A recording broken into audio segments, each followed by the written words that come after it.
Thank you. Hello, everyone. Thanks for coming to our talk. Today, we're going to talk a little bit about EV charger safety and security. Again, my name is Jonathan Anderson, and I have Thanos with me.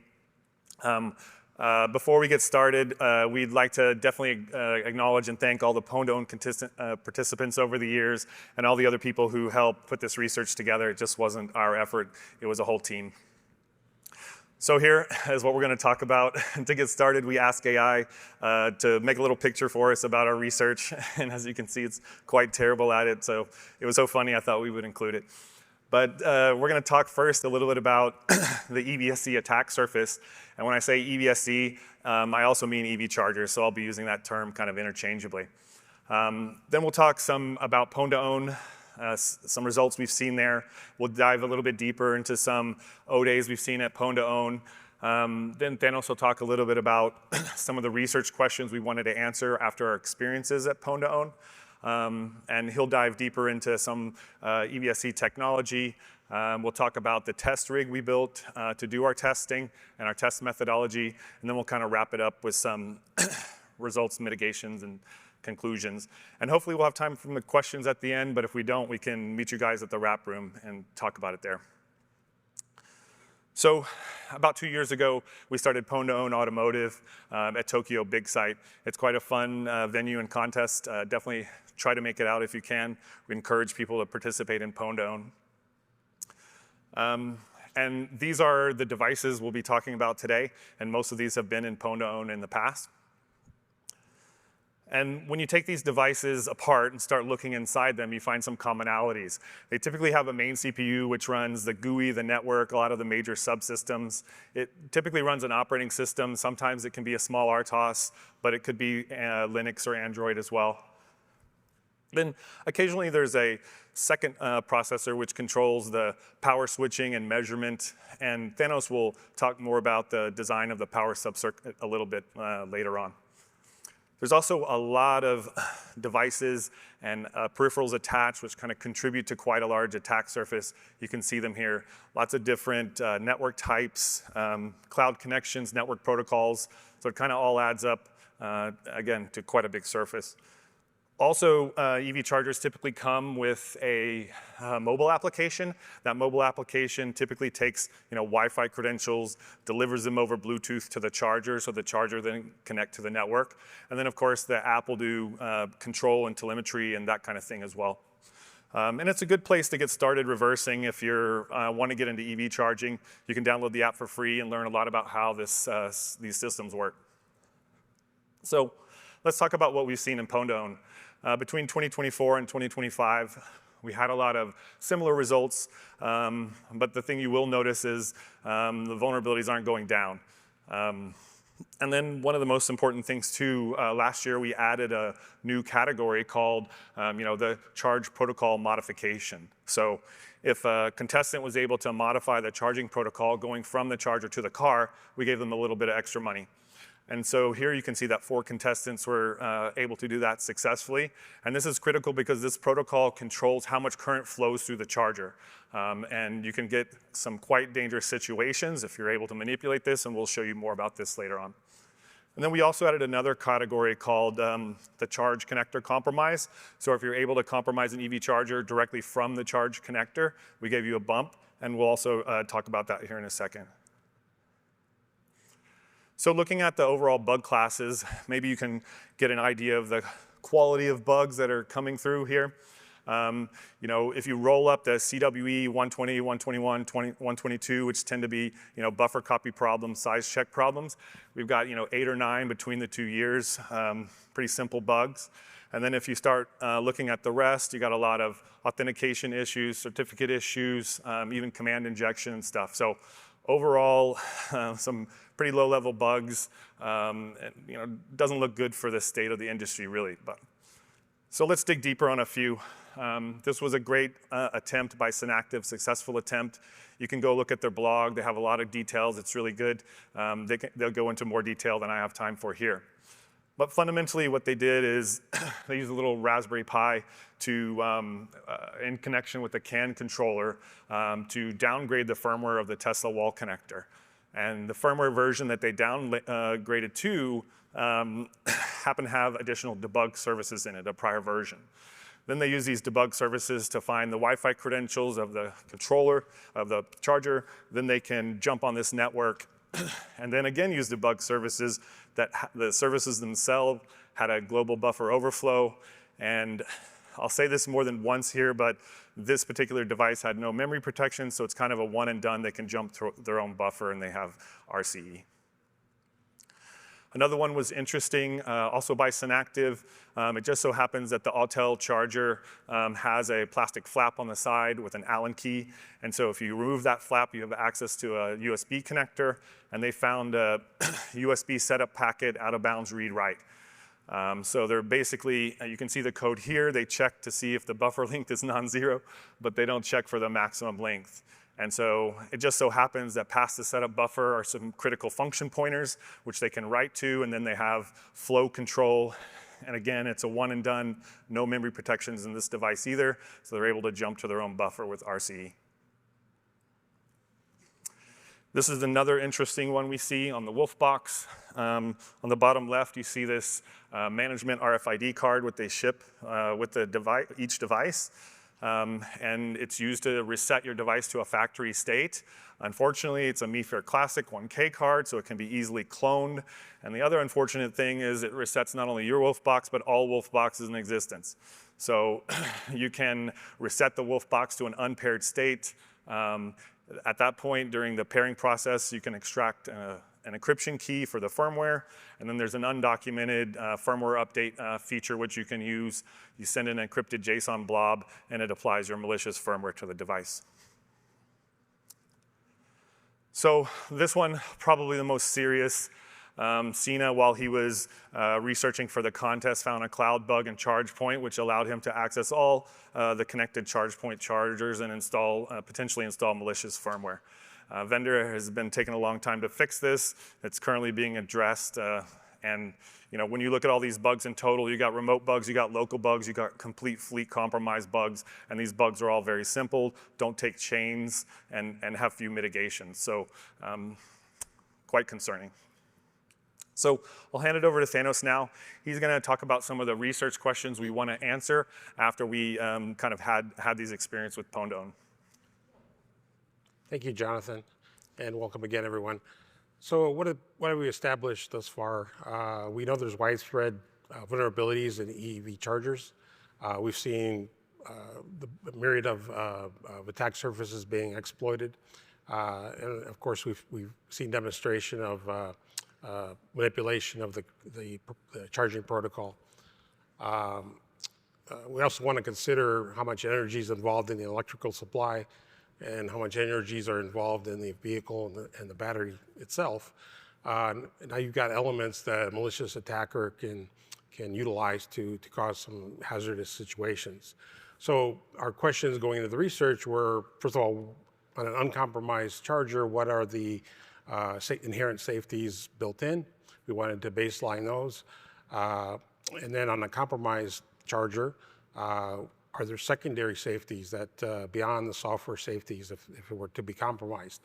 Do those safeties come to play? If not, can the charger handle the excessive current? Is there damage going to occur? What's the scale of that damage? Will the damage go beyond the enclosure and start to impact the environment and possibly create a problem with infrastructure or a hazard to people? These are the things we wanted to understand with the research.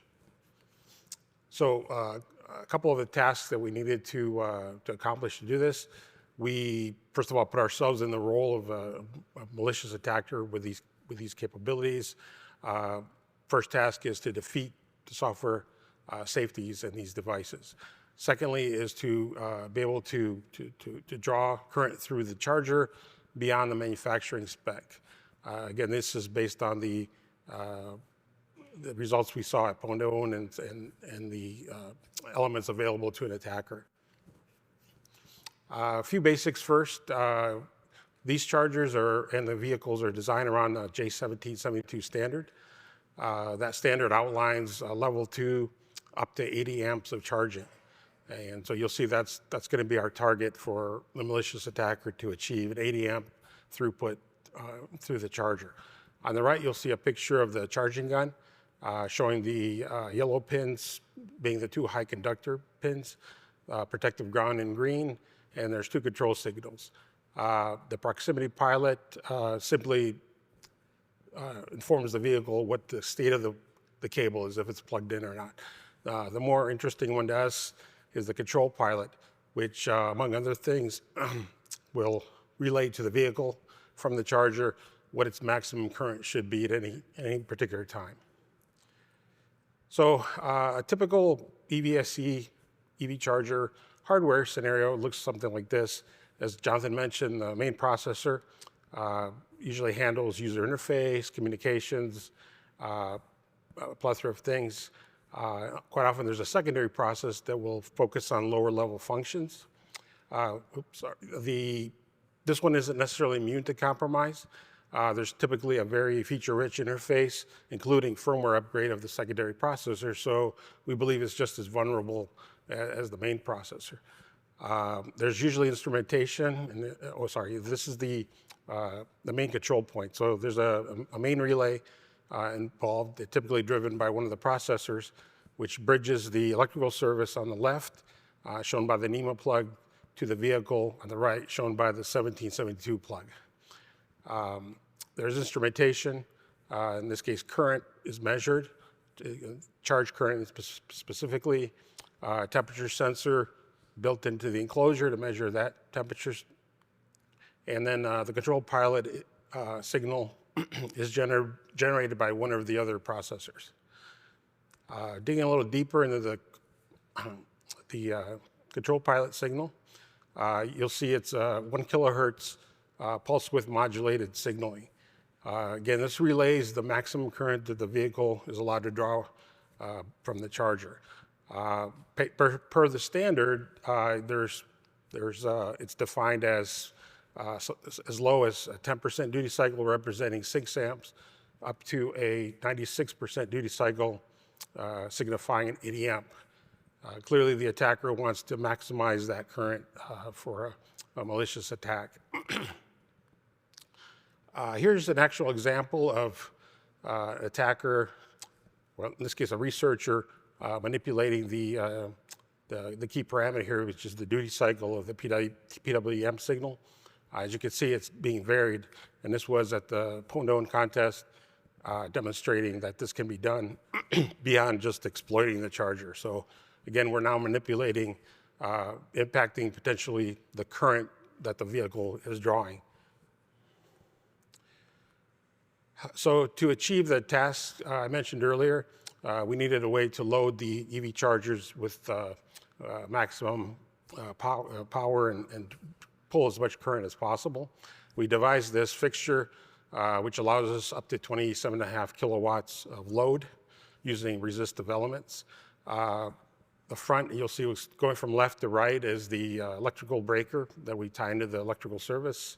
The NEMA plug that most chargers come with, the charger or unit under test itself, the charge gun, the 1772 plug that goes into the vehicle, and we put that into a load bank controller. We have instrumentation to tell us the amperage and the current, sorry, the amperage and the voltage at the EV, and we use a bank of smaller wattage heaters as well as a bank of larger wattage heaters to achieve varied degrees of current through the EV charger for our testing. So here's the inside of the enclosure or the load controller, and quickly go over that. Here again is the 1772 receptacle with the input power. We have distribution bars for the main power, the main current through the system. Wi-Fi breakers to allow us to control, manipulate the level of current. It lets us not have our hands in here since they're remote controlled. Of course, a ground bar. Again, our current and voltage readout, some secondary one for backup, and then some more circuitry to drive the display on top and to measure the actual current. And the rear of the unit is the output, which has all the cabling that goes out to the heaters on the backside.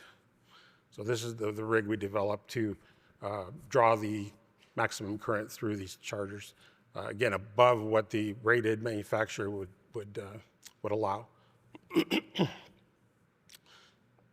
So our other task was to actually compromise the charger, defeat the software mechanisms. We needed a way to equalize this among 8 different designs, and a practical way we devised was the hardware modification. We located, through reversing the hardware, where the final point of software control would be. This would typically be a processor pin that drove the subsequent hardware to activate that relay. We broke that net and brought those 2 traces back to the outside so we could manipulate them depending on the test we wanted to run. We also included some power and ground, again, for our different types of testing. What this allowed us to do is install a jumper to recreate the net and test this unit in a non-compromised way, again, for our baseline testing, or put a jumper in to effectively dislodge software control and safeties from manipulating the relay. If there are additional safeties built into the hardware downstream of that point of control, they should not be affected by this. So they can kick in and interrupt the overcurrent condition and stop the charging. If not, this effectively allowed us to push maximum current through the charger, again, significantly above the manufacturer's rating. Just a quick example of what that modification looked like. This was the Wolf box. Again, we locate the key pin that drives the relay circuitry. We lift the pin and connect the blue wire, and then we solder the brown wire just below on the pad. And we bring that and some power and ground to the outside. What you see here is kind of a typical test run. And I'll quickly set this up before I turn the video on. You can see on the right side of the unit under test, there's the compromised plug in place. So this was going to run above its manufacturer rating. I'll kick it off here. So on the left, you'll see the thermal imaging camera picking up the high temperature in the frame. On the right is the actual current going through the system, approximately 78 amps at the moment. You'll see we're quickly heating. At 25 minutes, we're close to 300 Fahrenheit at this point. And we continue to heat. You'll see it peak at about 340 before we turn off the thermal imaging. At that point, something happens here, which you'll see in a second, that interrupts this test. Again, this is the cable clearly is one of the hot spots here. And you'll see the integrity of the cable holder basically disintegrate. It clearly melted off the wall. So the unit didn't fail yet. It's still heating up on the floor there, but we interrupt this test because of the change in conditions. But effectively, that's what you'll see on the compromise testing, the setup that we're going to be running. So some of the results that came out of this testing. Again, we wanted to baseline with uncompromised chargers first, verify that there are indeed software safeties in place. And so we raised the current slowly, and sure enough, the uncompromised chargers, for the most part, did acknowledge an overcurrent condition and disengage the relay and turn the charging cycle off. On the bottom left is one of the chargers displaying the overcurrent condition, and they turned off the charging. Unfortunately, 2 of the examples did not. They just continued to keep the overcurrent condition in play. One of them, at least as a EOL, doesn't help anybody who owns this charger, but at least the problem isn't still growing. The second example was a little perplexing because on the right you'll see the application interface of that charger, and it does have a fairly good amount of safeties in place. Ground fault interrupt, ground detect, relay stuck. So we believe it probably does have overcurrent protection, it's just not enabled. If it could have been a configuration issue on our part, or it's just not on by default. So fortunately, this is an open source design, so the community could certainly jump on this and fix that pretty quickly. Before we get into the modified charger, the compromised chargers, I want to mention a couple anomalies that we witnessed. This is a unit that believes it's drawing 45 or so amps. In actuality, it's pulling 80 amps. So this is kind of an indication that even software could have bugs or glitch and misreport information. In fact, none of the values it's showing are even mathematically correct. So it's off in an unknown state, but yet it's still allowing 80 amps to go through the system, again, above its manufacturer rating. Final anomaly, you'll see this clear case with a lot of condensation behind it. Not sure exactly why this is happening. It didn't appear to affect the unit. However, it's very, very odd, and definitely the manufacturer should try to address this. So let me hand it back over to Jonathan, and he'll cover some of the compromised charger results. Okay, thanks, Thanos. So we're going to play a video here, and just a quick warning, it does have some jump scares and pops and crackles and that kind of thing, so if you're sensitive, just be aware. But what this video is, it's a compilation of all the highlights of the testing. We did 5 days worth of testing all day long, so we had hours and hours of video, and this is a compilation of each one. So what you're going to see is a short video clip of a key event, and then followed by that maybe a freeze frame of the most important video frame, so you can kind of see really what's going on here. So let's take a look.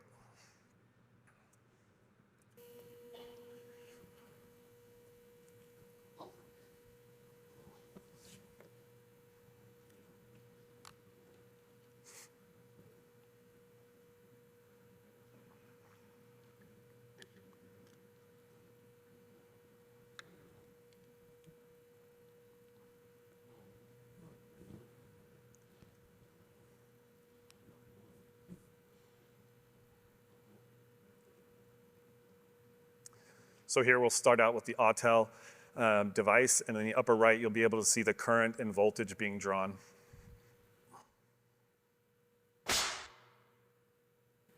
And so you have an arc flash there. The cable is degraded and shorted internally to the cable. And as you can see, quite a lot of energy is released at that moment.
This one's a bit more interesting. It's hard to see at this stage, but it's already kind of smoking and off-gassing some fumes there. We did a little bit of research, and unfortunately, those fumes tend to be both toxic and flammable, and you'll see kind of the consequence of that in a second here.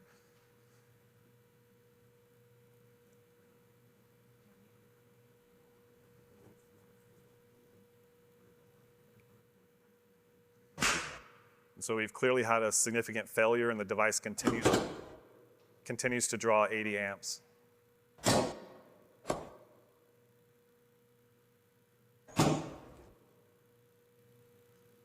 And you can see the flammable fumes exploding as they ignite.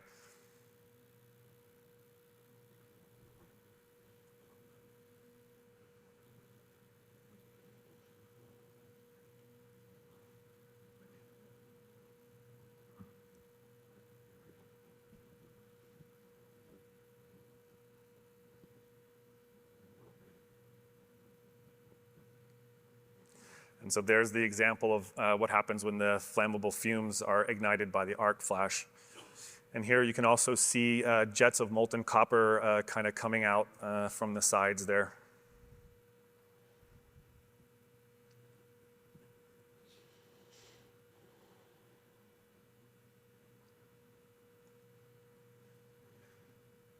And the fumes kind of build up again and has a second, basically small explosion from them.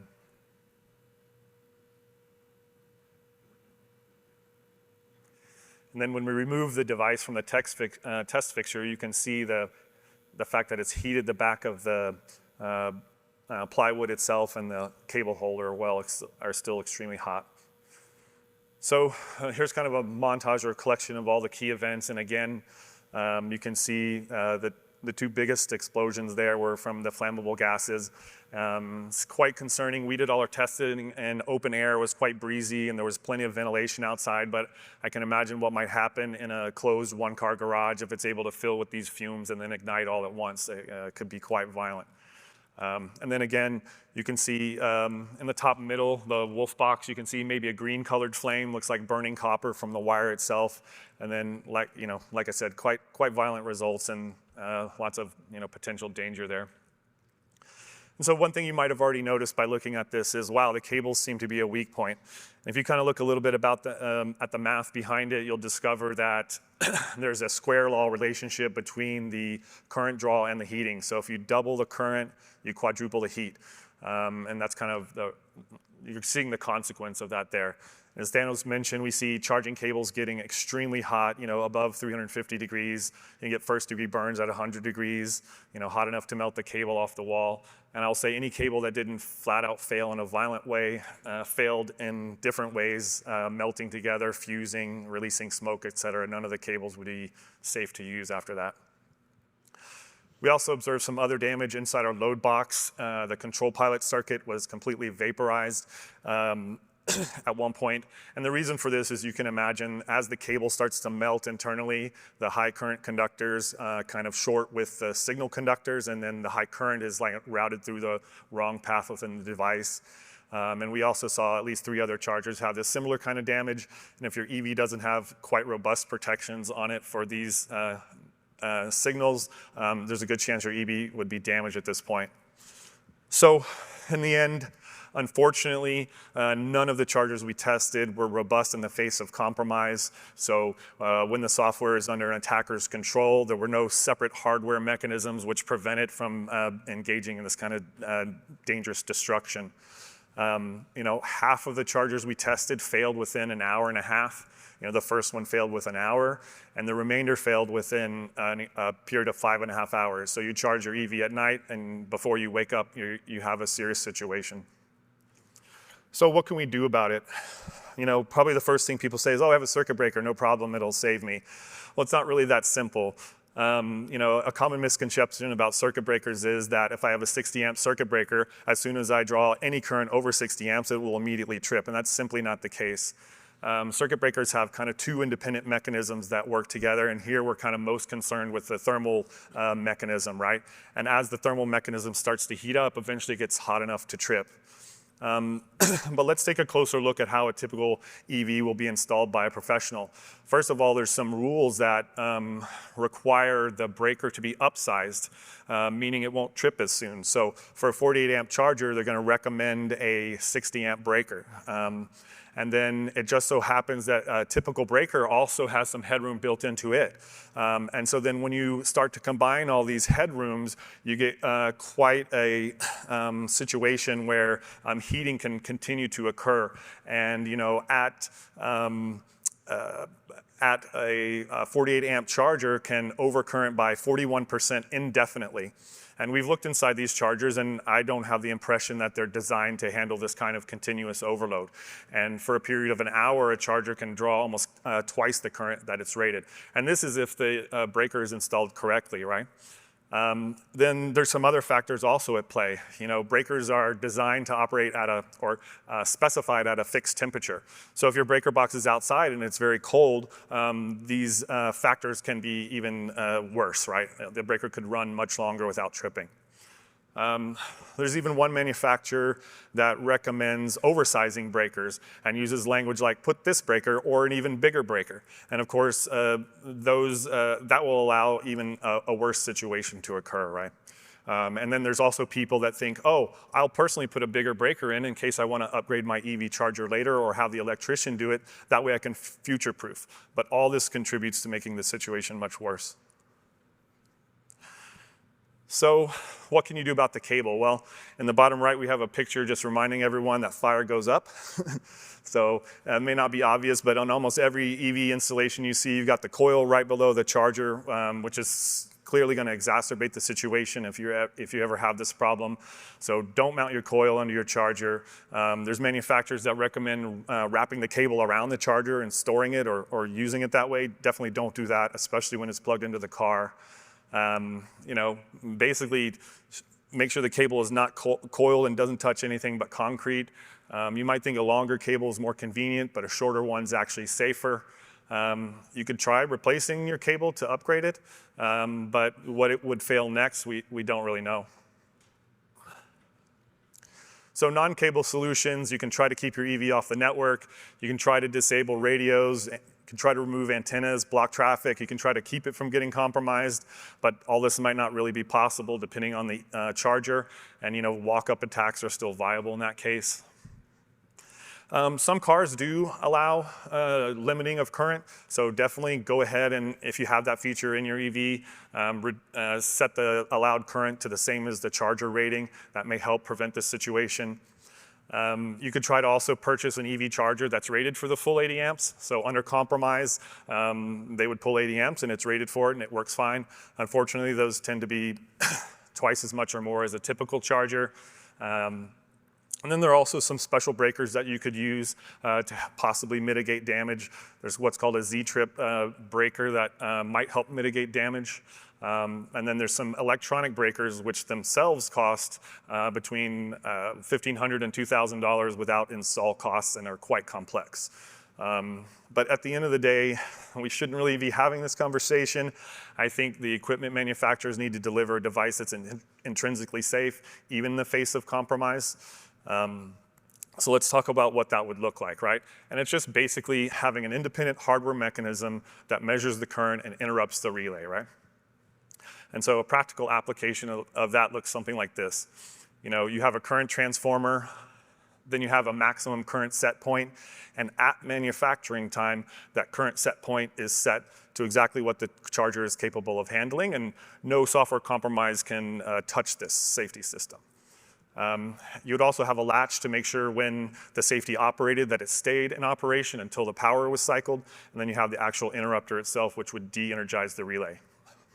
And just a reminder, all of this is past where the final point of software control is, so that's where an exploit can last touch, and this is all downstream of that, so this safety will still operate even when the device is compromised.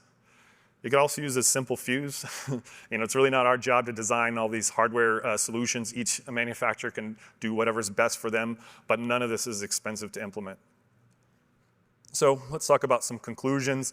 We've clearly demonstrated that loss of life and property are possible consequences when your EV charger is compromised. There's definitely going to be some debate, probably even going on in this room right now, on whether this is likely, which chargers are vulnerable, which are not, how many out there are vulnerable. But at the end of the day, definitely what I know is that the number of chargers at risk is non-zero. And so this is a very serious situation. Last year, we talked about some mitigation for EV vendors. They can go take a look at that. I won't go into detail here. You guys are probably familiar with software mitigations. But to EV vendors, I would just say, own this problem, fix it, brag about it in the market, and you'll win, because I would buy your charger if you had these kind of safety mechanisms. After 2 years at Pwn2Own, responses are mixed, as you saw. Some vendors respond quickly, some are very slow, some don't patch and drag their feet, don't respond. In the charger market, I see new chargers on Amazon every day. Seems to be a race to the bottom in terms of quality and development effort. And these new vendors are popping up with the same simple bugs all over again, right? And in the end, under no circumstance should a device continuously draw, multiples of its maximum rated current. It's a serious safety issue, shouldn't happen. I mean, even smart appliances in your home that could also be compromised. I can't think of a single one that can be put into this situation.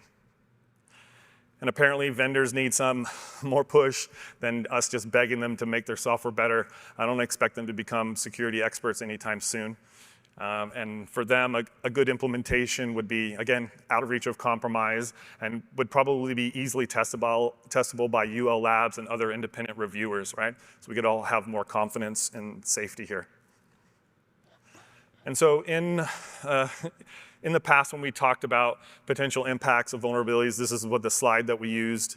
I think we came pretty close. In the middle, we have trip breakers and cause power to be unreliable, but I think we might have left off the most important bullet point, which is your house might catch on fire, right? So hopefully the vendors can take notice of this and make some improvements. And just kind of the final conclusions here, we've demonstrated that there's widespread vulnerabilities. Don't have confidence that this will change anytime soon.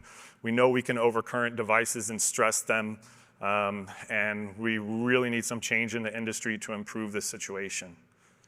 And then there's one final bonus here. We saw this in an Amazon EV charger listing. This kind of illustrates where manufacturers are compared to where the reality is. They're like, oh, we have a red light on the box, so if you look at the red light, you'll know if it's safe or not. And it's just kind of a bit tone deaf. And so maybe we have some time for questions. If you're doing our scavenger hunt, the code digit is 9, I'm told to say.